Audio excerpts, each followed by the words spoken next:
Japan का 58 अरब dollar का record दिफाई budget मंजूर। पूरे मशरकी एशिया में खतरे के सायरन, जापान को अमेरिका की थपकी। क्या चीन और अमेरिका जापान का इकट्ठा मुकाबला कर सकेगा? ताइवान अब किसका होगा? जापान का रिकॉर्ड दिफाई बजट किसी दिफाई जरूरत का नतीजा नहीं, बल्कि चीन के बढ़ते असर रसूख, ताइवान की सूरत हाल, बहिरा मशरकी चीन में मुसलसल अस्करी सरगर्मी और खिते में बदलती जियोपॉलिटिकल हकीकतों का बराह रास्त रद्द अमल है। नाज़रीन, चीन अपने बहरी बेड़े को वुसअत दे रहा है और जदीद त्यारा बरदार बहरी जहाज ऑपरेशनल कर रहा है, समुद्री मशकें बढ़ा रहा है और ताइवान के हवाले से इसकी पॉलिसी दिन ब दिन सख्त होती जा रही है। ऐसे में जापान को न सिर्फ अपनी सरहदों की हिफाजत का मसला दरपेश है, बल्कि उसे अपने इत्तेहादी अमेरिका के साथ मुश्तरका अस्करी किरदार भी अदा करना पड़ रहा है।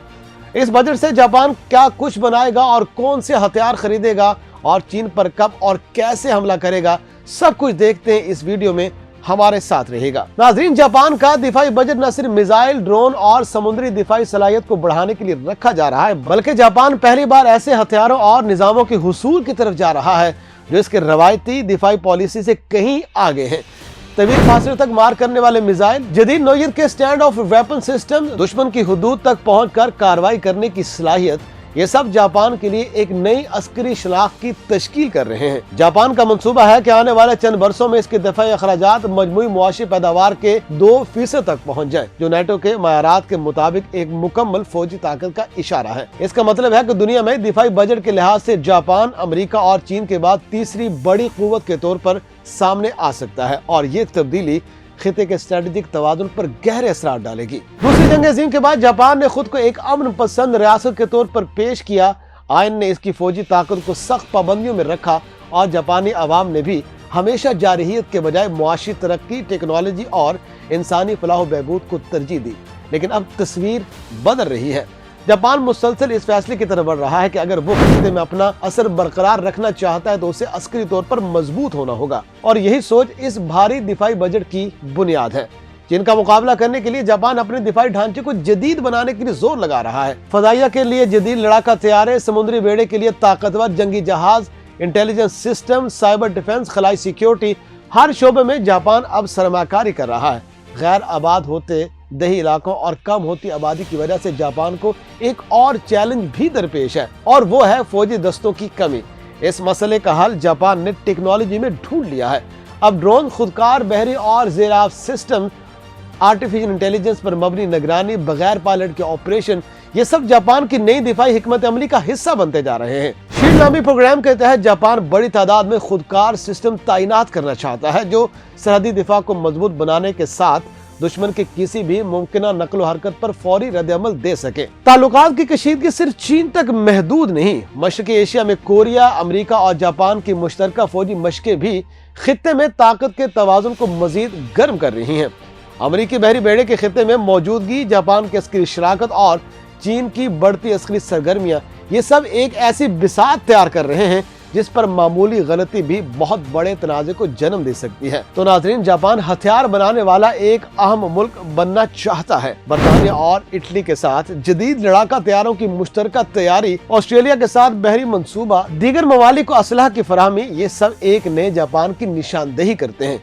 लेकिन इस पूरे मामले का एक हसास पहलू भी है। जापान की मशकी तारीख अमन पसंदी से जुड़ी है। आवाम की एक बहुत बड़ी तादाद अब भी बड़े पैमाने पर फौज कशी के हक में नहीं है। दूसरी जंग अजीम की तबाही, हिरोशिमा और नागासाकी की तल्ख यादें जापानी जहन से अभी तक महदूद नहीं हुई हैं। ऐसे में हुकूमत को एक बड़े दिफाई बजट के साथ अवामी हिमायत को बरकरार रखना भी एक मुश्किल काम है। महंगाई, मुआशी दबाव, बढ़ती उम्र की आबादी, समाजी मसाइल, ये सब ऐसे अवामिल हैं जो इस दिफाई बजट पर तनकीद को बढ़ा सकते हैं। लेकिन जापानी सियासी क़यादत का ख्याल है कि अगर आज मजबूत दिफा न बनाया गया तो कल जापान न सिर्फ अस्करी बल्कि सिफारती तौर पर भी कमजोर हो सकता है। चीन के नुक्ता नजर से देखा जाए तो जापान का ये फैसला इश्ताल अंगेजी पर है। जिस दिन पहले ही जापान पर अमेरिका का अस्करी आलाकार बनने का इल्जाम आयद करता है और इस खित्ते के अमन के लिए खतरा करार देता है।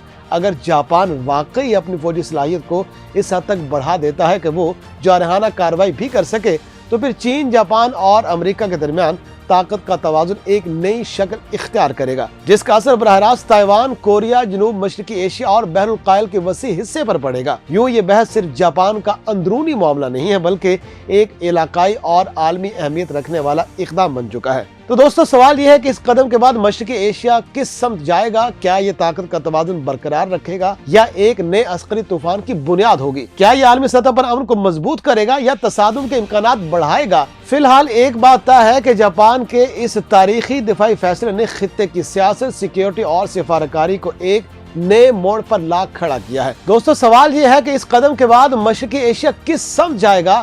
کیا یہ طاقت کا توازن برقرار رکھے گا یا ایک نئے عسکری طوفان کی بنیاد بنے گا؟ کیا یہ عالمی سطح پر امن کو مضبوط کرے گا یا تصادم کے امکانات کو بڑھائے گا؟ فی الحال ایک بات طے ہے کہ جاپان کے اس تاریخی دفاعی فیصلے نے خطے کی سیاست، سیکیورٹی اور سفارتکاری کو ایک نئے موڑ پر لا کھڑا کیا ہے، جہاں ہر فیصلہ، ہر رد عمل اور ہر قدم آنے والے برسوں کی عالمی حکمت عملی پر اپنا اثر ضرور چھوڑے گا۔